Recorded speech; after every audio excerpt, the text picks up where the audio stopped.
and gentlemen, please welcome back AL-KASUJJA. A very good afternoon to you, ladies and gentlemen. Before we get into this very important panel discussion, I'd like you to watch this video. What do Qatar and California have in common? Sports. Today, sports draw over $600 billion a year in tourism around the world. And business is booming. California is a sports megapower, offering everything from surfing to skiing. Rose Bowls, Super Bowls, Olympics, and World Cups. And Qatar is a virtual blank slate in the midst of becoming a major player.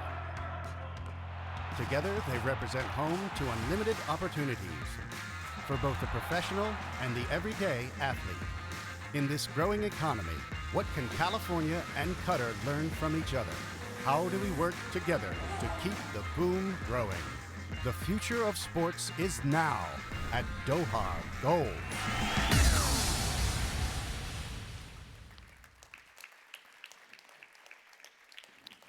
It's a real pleasure to be a part of this afternoon's discussion. My name is AL-KASUJJA. I'm a Ugandan. I work for the BBC. I'm based in London, and it's a real privilege to be in LA, California today, and I'm enjoying myself very much, and thank you for your warm hospitality. Now, I'd like to introduce my very distinguished panel this afternoon. I'm going to start with a legend. Does he need an introduction? Does the man at the extreme end need an introduction at all? Just show them that again. Show it to them again. Any ideas? Any ideas? Mark SPITZ, ladies and gentlemen, 9-time Olympic gold champion, and for a very long time. You know, until very recently, that record stood, and then someone came in and shattered it. How did you feel when you heard that it was no more? I was fine. I mean, records are made to be broken, and I wouldn't have known that what I had accomplished would become a matter of measure for somebody not even born yet, which was Michael Phelps, and I was proud to be a part of watching it and observing it, to be honest with you. Let's give him a round of applause. He's a true American legend, Mark SPITZ. Now, next to Mark is another very important person. His name is David Simon. David has been involved in sports he's part of the reason why LA won the Games in 1984. If you're happy about LA hosting the Olympic Games in 1984, give David a round of applause. Because he worked tirelessly. He worked tirelessly. And if there's been any important event taking place in this part of the world since the 70s, since 1977, is that right? Then he has been a part of it. He has attended 7 Olympic Games, 5 Summer Games, was it? And 2 Winter Games. 7 summer, 5 winter. Oh, there you are, 12 of them, wow. Let's give him a round of applause again. Now, next to him is a legend in his own right. He's a former NFL Pro Bowl player. His name is Glyn, and Glyn is part of the business team, Office of Economic Development, City of Los Angeles. He works with the mayor to make sure that sports is promoted and that this city is strategically placed as attractive for big sports events like, who knows, maybe an Olympic Games sometime, do you think, Glyn? Will the Olympics come back home? We sure hope so. Okay, let's give him a round of applause as well. And then Glyn LOVETT is a very smart man. He knows all sorts of things about strategy. He is president of Global Strategy, Repucom, United States.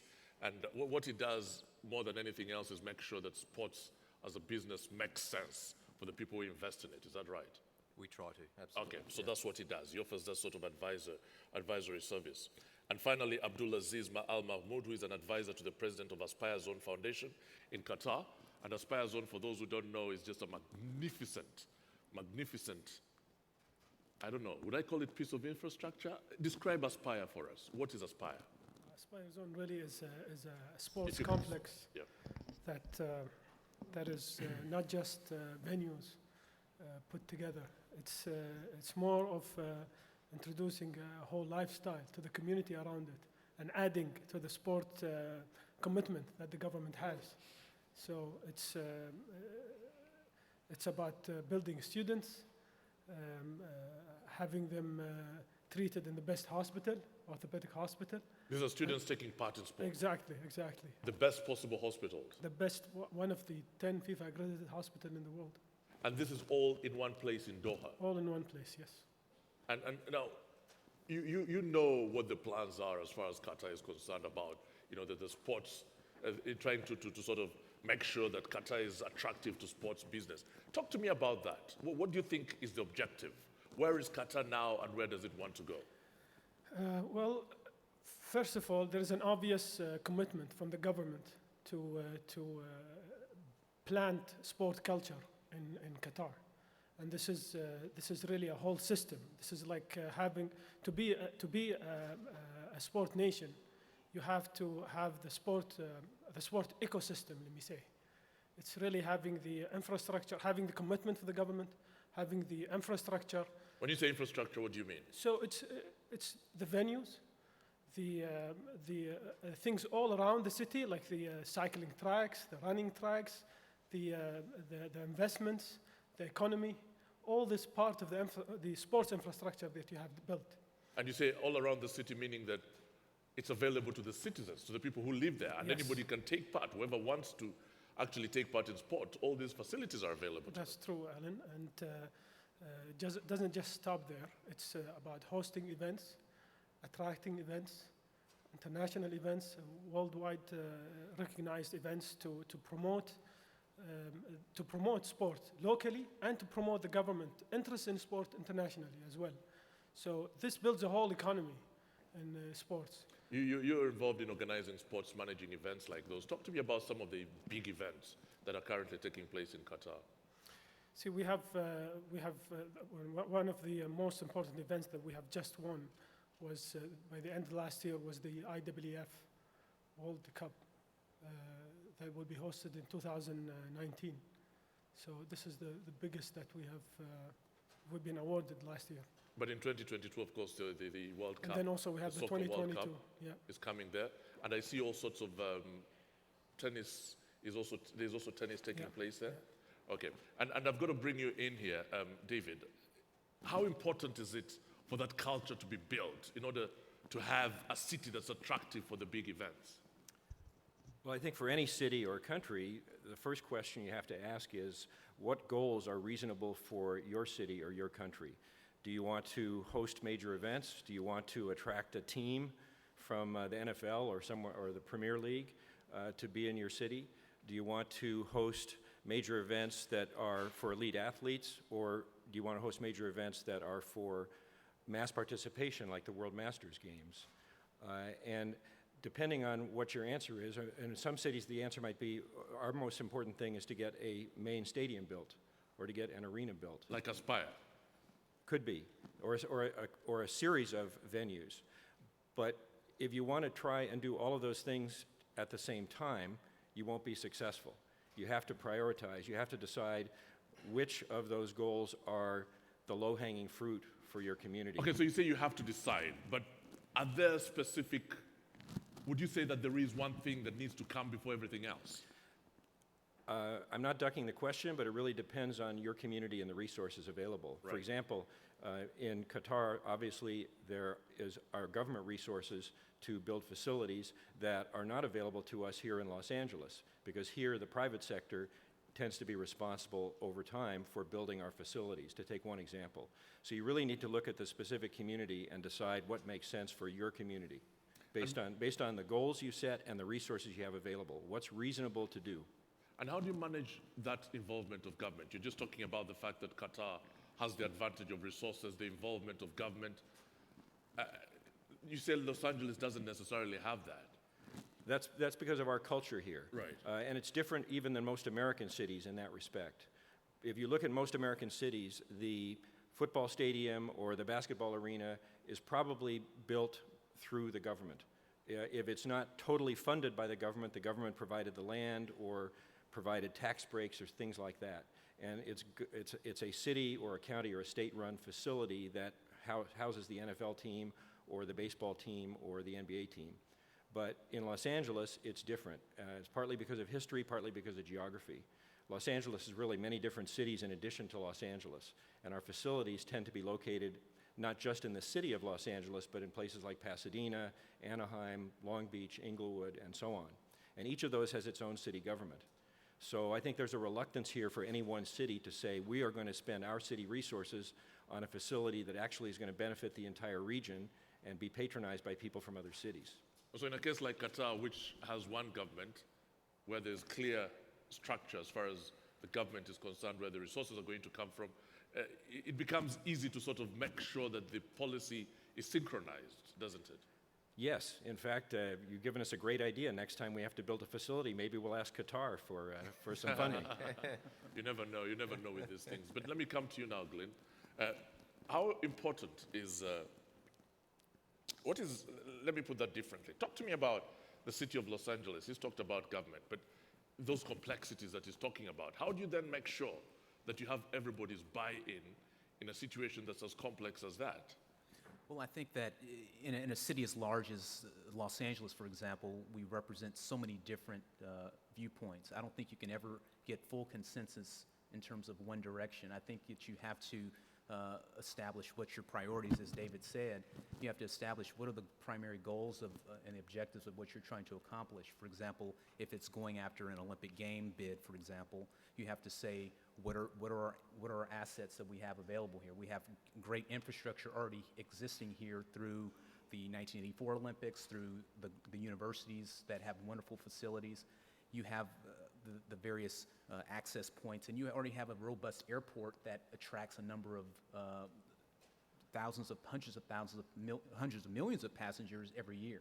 So you have those key infrastructures already in place. Then it's a matter of getting the private sector involved. What are the things that we have to do to augment the existing infrastructure? And then it's the marketing.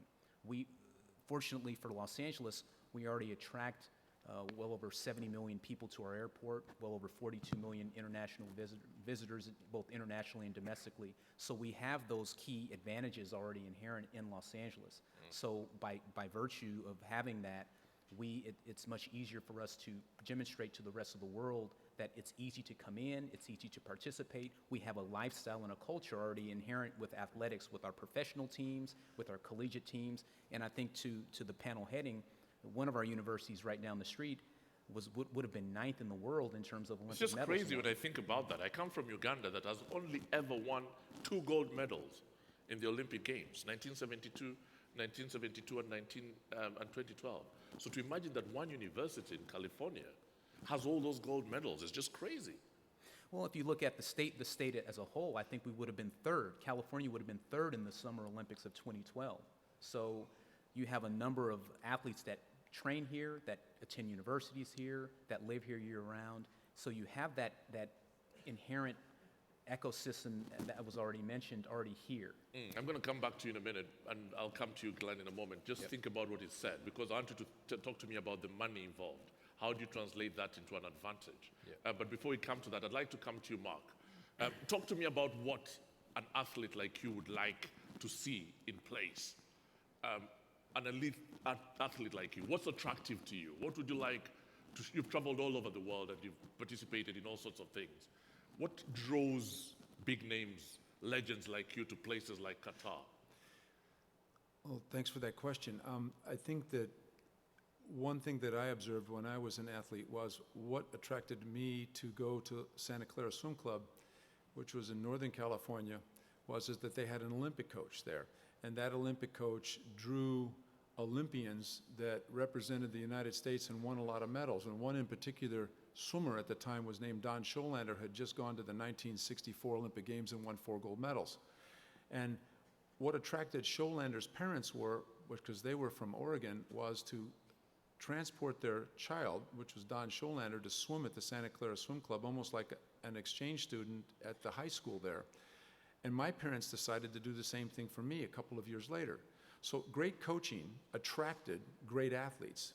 And that's why the University of Southern California, for an example, who's won so many gold medals, is that they had great football teams and they had great track coaches. And so they attracted the best high schoolers, not only from the state of California, but from outside the state, and included, in swimming, for an example, they recruited swimmers that were from Australia that were world record holders. So the programs that can be developed within a city attract some of the greatest athletes. So Qatar, who has the infrastructure of facilities, now has to import great coaches, then have competitions within each of those sports, nationally and internationally, attracting athletes to where the citizens of that particular community get excited and enthused about wanting to participate and be involved with the sport. So I was a product of what that was in California, and it was so successful.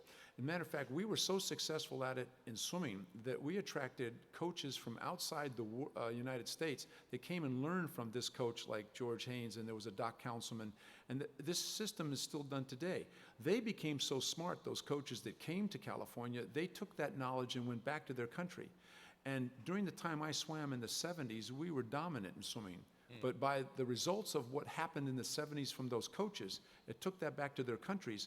All of a sudden, those other nations started to be dominant. So Qatar can attract the same situation with great coaches that they import, and then also athletes that will want to participate within that country. And I think that that's the real key here in the message. Yeah, and you seem to be agreeing with him, David, very briefly before I come to Glenn. I saw you nodding a couple of times. Yeah, absolutely. Yeah, and I'm certainly not going to, I don't have anything to add on the subject of great coaching after Mark Spitz, that's for sure. Okay, but now let's talk about the money, Glenn. It's a huge investment risk because it costs a lot of money to put these things together. How do you make sure that it actually makes bottom line sense? Well, we help a lot of nations, organisations actually measure the return and value, but I think a word we've heard a lot recently, particularly since London 2012, is the word legacy. So a lot of learnings from the past. Legacy, how do you value that? Well, it's about spending your money smartly. So it's about spending money smartly on facilities that have an ongoing value and can be used and aren't white elephants, if you like. So London 2012 did a great job with the big Olympic stadium, which was retractable, so now has smaller capacity, a lot of temporary stadiums, things like that, investment into Stratford, a lot of infrastructure, IT, and also into corporate programs as well. So yes, there was a lot of money spent, but they learnt the lessons of the past to make sure that money is invested in things that have an ongoing role. And does the money come back immediately, or is it it does take a while to eventually?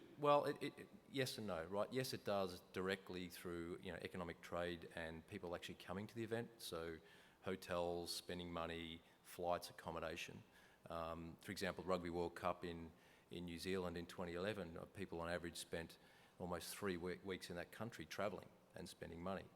And then you have sort of the prestige, a country like Qatar as well, trying to build relationships amongst the world globally, and what it does for them as a nation in terms of trade and benefits and raising their profile has a longer term benefit. So what are the things to be avoided? What shouldn't they be doing to make sure that, because there are certain things that will totally cause problems for them? In what respect? In terms of money, bottom line sense. What in terms of profit and loss? Well, I think where will they lose money? Well, I mean, it's about learning to spend your money smartly. Learning from the past, we actually work a lot with Aspire to learn from things that have gone well and haven't worked so well from around other sort of similar organisations around the world. So that's probably the main learning, if you like. And it's also being really transparent with the way you spend money as well, because there's a lot more focus these days on spending, because it is so much money, spending that money wisely, because it often comes from the public, if it's government spend in particular. So I'm going to open up to the floor in a minute, but before I do that, Abdulaziz, I wonder if there's any lesson that you've picked up from listening to this very experienced people talk. Is there something that you're going to take away with you to Qatar? Definitely a lot to take away. Is there? Yeah, I mean, from the panel, there's a lot to take away. I mean, not from this discussion, but the experience we have here is really overwhelming. Right. Is there anybody in the audience that would like to ask a burning question? Do we have microphones positioned appropriately? If there is none, I'm quite happy to come back to the panel. It's quite interesting up here, actually. Yeah, go ahead, please. My name is Jacob Milano. I'm a student ambassador for the University of Central Florida in the DeVos Sport Business Management program, where we emphasize diversity heavily. And when I think of California, I think of its diversity. I think of the gay rights efforts being far ahead of the rest of the nation, powerful women such as Maria Shriver, who spoke to us earlier. And if the question is what can Qatar learn from California, are these issues part of the conversation considering Qatar's views on women and the LGBT community? Okay, I'm going to come to that in a minute. I wonder if is Richard ATTIAS here? He's over there. He's been listening to that. I know you've been to Qatar a few times. I'm going to task you to answer that question. The question of women's rights, the question of minority rights. Is that something you can weigh in on? Richard ATTIAS is over here. Let's give him a microphone.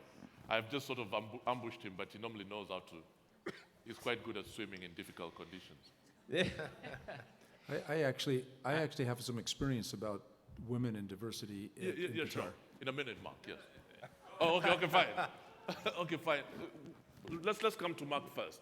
Briefly, Go ahead. because Richard has been to So the Qatar. first time I was ever in Qatar for the Aspire, which was in 2005, the initial group, there was a brand new swimming facility, a brand new track facility, the stadium and everything, and it was just beautiful. So there was a group of women, girls, that wanted to participate in the sport of swimming, but there was a little bit of a problem being Muslim, and that was that they weren't allowed, from a religious point of view, to be in the same room with me. So the Emir sort of made an exception by a compromise, and that was that it would be okay for the girls to be in the room with me as long as they were fully clothed and they wore a specific type of swimsuits that are allowed. But for the first time, they were allowed to actually get in the swimming pool with a male, a man in the same room, as long as I wasn't in the water. And we had just a great experience. I mean, we had the girls' mothers there watching, and they were so excited about getting some kind of learning experience. So I think there's a greater point I see in that, Mark. Well, the point is this, is that unless women, and I speak about women only from a cultural point of view, get some sort of a reprieve and I call it a relaxing of some of the religious issues, it would be very difficult for women to compete and train in certain sports like swimming. But for an example, track and field, that's not limiting. Okay. Shooting is not limiting. So in other areas, they're making breakthrough efforts. And I saw that for the first time, and that was 10 years ago, and they're much further along now. Okay, now, Richard, I think there is also an issue there of breaking ceilings, of of sport helping that process of changing cultures and attitudes. But it's not just about sports. My first visit in Qatar was in 1994. So the country, why we created Doha Goals Forum in Qatar, not just by coincidence. It was not because it's a rich country. It's not because we want to be opportunists. It's really because, number one, sport, I think it's really part of Qatar's DNA. And when you say that, you have to be very holistic and to take in consideration the role that women are playing also in the country. And I would just be very practical with some facts. Qatar is probably the only Arab country today who imported the female cyclist tour. And this was done by the sister of the Emir when at that time he was just the crown prince, Sheikha Mayasa. And she, thanks to that, empowered women. And even today, I don't know if she's still in the room, but this morning we had a lady with us from Qatar who is the CEO of the Cycling Federation. So this is just one of the examples of definitely using sport to empower women and to give them a role. There is another lady that we always invited to Doha Goals Forum. Unfortunately, she was not able to be with us today.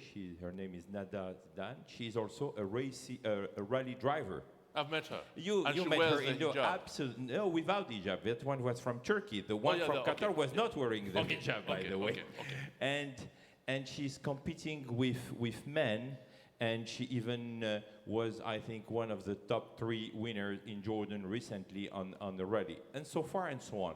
So I think Qatar definitely, as Mr. Al-Mahmoud said, is not just trying to host world events, is definitely to use sport, being a policy for the country, to empower everybody, to inspire everybody, including women. So definitely I think it's an example to highlight and to definitely take in consideration. And even when you look at the preparation of all the big sport events coming soon, including, of course, the World Cup, you will find a lot of Qatari women playing a big role. When Qatar was candidate for the 2020 Olympics, if I'm not mistaken, the person who was in charge of the bid was also a Qatari woman. And we can continue many examples. Richard, yes, thank you very much. A round of applause to him. I wonder, And there's the element, there's the fact that, you know, sport breaks boundaries. David, having been involved in sport for as long as you have, I wonder if there is actually any truth in that. Well, it's a really silly question to be asking, but I'll ask it.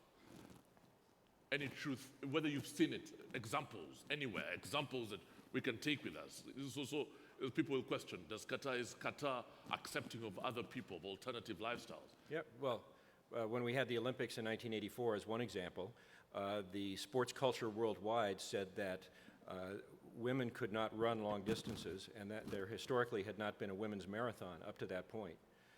And we had to fight for the right to hold a marathon here, but we won that right. And when the first women's marathon was held and the winner entered the Coliseum to a tremendous roar, that was really a great moment for women's sports and told the rest of the world that women could run the same distances that men could run. And from that, many other women's events have been added to the game since. That's just one example. Ladies and gentlemen, we've run out of time. My clock says 0-0, and I like to sort of make sure that I conform. But I'd like you to join me in giving my panel a round of applause. On the extreme left, a true living legend, Mark SPITZ, David Simon, President, Los Angeles Sports Council, and also Glyn MILBURN, who is a former NFL Pro Bowl player and also Business Team Office of Economic Development, City of Los Angeles. David Simon, President, Mr. Abdulaziz AL-MAHMOUD, who is an advisor to the President of Aspire Zone Foundation in Qatar. Glyn LOVETT, who is President of Global Strategy. My name is Alan KASUJJA, and thank you very much for being such a brilliant audience.